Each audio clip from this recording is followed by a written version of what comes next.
ஆதியாகமம் 19. சாயங்காலத்திலே சோதோமுக்கு வந்தவர்கள் யார்? 2 தூதர். லோத்து தூதருக்கு புசிக்க கொடுத்தது என்ன? புளிப்பில்லா அப்பங்கள்.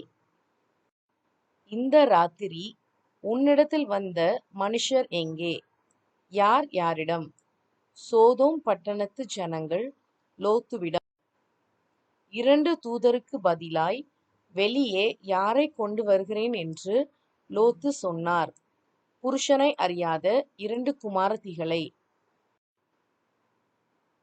லோத்தை ஜனங்கள் நெருக்குகையில் தூதர்கள் செய்தது என்ன? லோத்தை தங்களண்டையில் இழுத்து கதவை பூட்டி தெருவாசலில் இருந்த மனிதருக்கு குருட்டாட்டம் பிடிக்க பண்ணினார்கள். கர்த்தர் எதற்காக அந்த 2 தூதரை சோதோமுக்கு அனுப்பினார்? சோதோமை அழிக்க.